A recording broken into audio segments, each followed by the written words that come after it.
Bom dia, pessoal. Vocês me escutam? O pessoal online me vem? Sim, tá.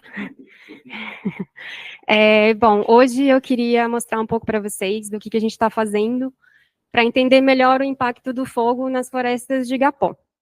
Então, a gente está fazendo isso olhando para os traços funcionais, que é uma forma da gente quantificar o mecanismo de resposta das espécies, não só a um distúrbio específico, mas o que acontece depois, né, do distúrbio. Então, eu trouxe essa foto que eu tirei lá no Jaú e no Nini, nessa época que a gente começou a fazer isso, porque ela mostra essas duas coisas, né? Então, a gente tem as árvores que foram afetadas individualmente, ou seja, que elas morreram porque elas queimaram, mas também a área mais aberta, né? Ela vai ficar mais seca também, vai perder umidade e vai receber muito mais radiação solar. Então, a gente quer entender melhor sobre vulnerabilidade e resiliência, e também se as características vão mudar com esses impactos e como isso vai afetar as estratégias também. Quando a gente fala do fogo especificamente, a gente pode pensar em alguns traços. Então, por exemplo, a espessura da casca é bem associada ao fogo em vários trabalhos. Então, nesses 3 gráficos, vocês podem ver, são modelos que mostram que o aumento na espessura da casca, ali no eixo X, ele vai levar tanto a uma redução do pico de temperatura no câmbio vascular do tronco, vai também aumentar o tempo que esse câmbio vascular vai morrer, e vai acabar diminuindo, então, a taxa de mortalidade dos indivíduos. Aqui, olhando para esses 2 gráficos de baixo, a gente também pode ver que no eixo X, quando a gente aumenta a frequência do fogo, ou seja, tem fogo com intervalos de tempo mais curto, vai selecionando para indivíduos com casca mais espessa. Então, isso a gente está pensando em ambientes que queimam naturalmente, né? Então, que esse processo seletivo existe, como, por exemplo, o Cerrado brasileiro. Outras características também da folha, por exemplo, podem servir como material combustível, que vão favorecer a ignição, manutenção do fogo, então também podem ser associados de como que essas florestas vão responder ao fogo. Bom, então a gente começou a mostrar isso, né, casca e traços da casca e da folha em 2019 eu comecei a mostrar, em 2024 a Glória mostrou mais espécies, então a gente tem 20 espécies e 153 indivíduos.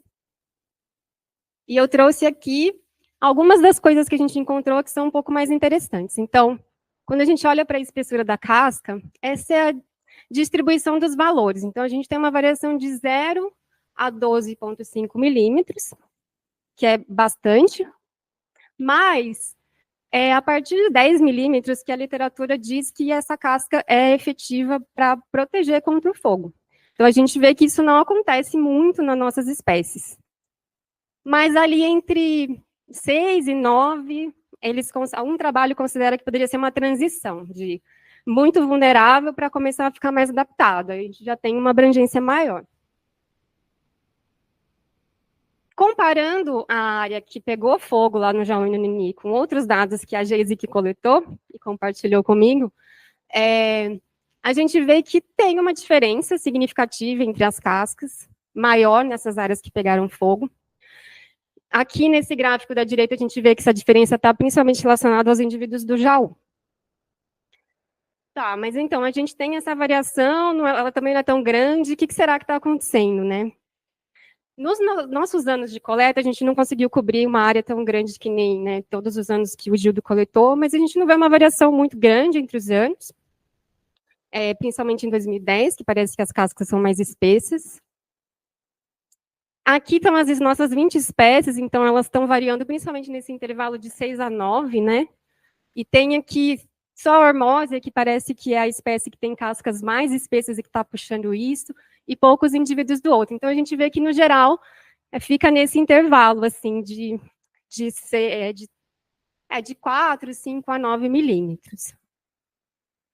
Bom, a casca é muito influenciada pelo diâmetro da árvore, então eu associei aqui nos nossos dados, não foi diferente, então ali a gente tem primeiro uma regressão simples, mas depois eu ajustei um modelo exponencial que eu acho que encaixou melhor. Então, grande parte da variação da casca realmente está sendo dada pelo diâmetro das espécies. pelo tamanho, né, do indivíduo, o que é comum com outros trabalhos. Então, ainda tentando investigar o que está levando, então, essa variação, eu associei a espessura com a densidade da casca, então a gente vê que uma casca mais espessa também é mais densa, então isso significa tecidos mais persistentes mesmo, né? Uma casca mais grossa, ela tem mais tecido persistente. Mas essa relação foi um pouco fraca, então ainda não dá para falar muito bem sobre isso. Eu associei também com SLA, então a gente vê esse mesmo trade-off, que é uma menor área foliar para as cascas mais espessas. Então, a gente está tendo esse mesmo investimento. Porém, mais uma vez, essa relação não é muito forte. Bom, então vamos lá. Pensando agora em outros traços, né? Então, a gente está vendo que a casca tem uma grande variação, a gente ainda não sabe muito bem por quê.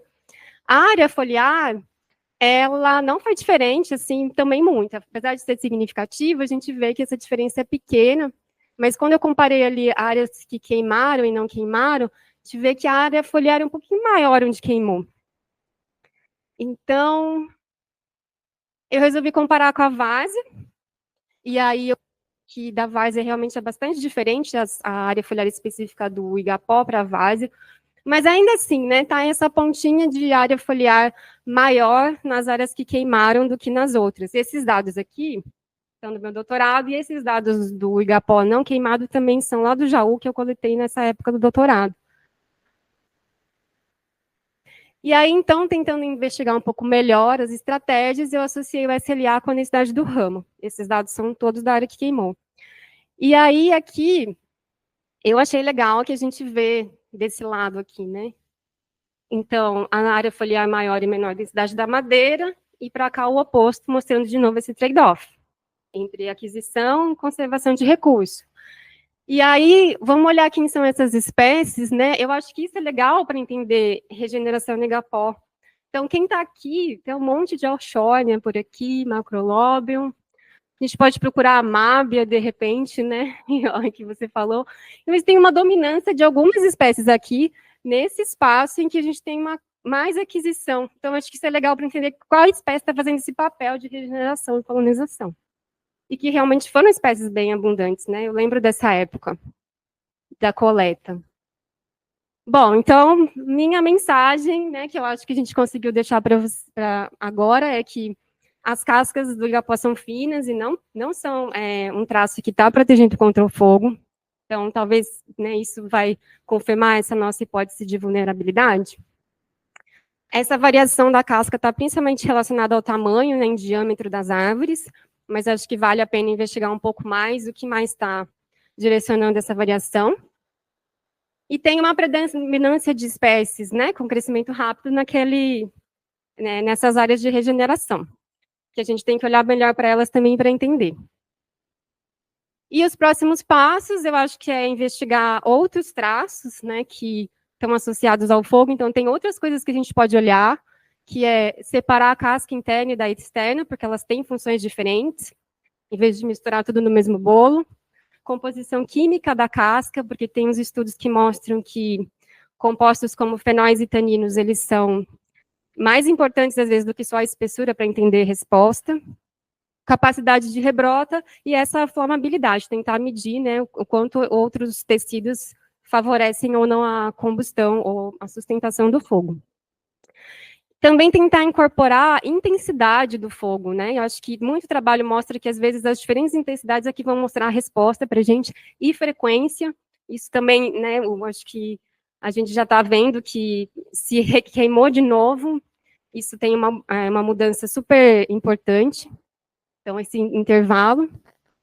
E o que eu também estou bastante interessada é ficar entendendo isso, né? Quais as espécies que estão nesse estágio de regeneração que podem ter esse papel que o igapó aparentemente não tem, né? Que são essas espécies pioneiras e tal, que a gente não encontra lá. Então, quais são essas espécies que estão fazendo essa função? É isso, obrigada.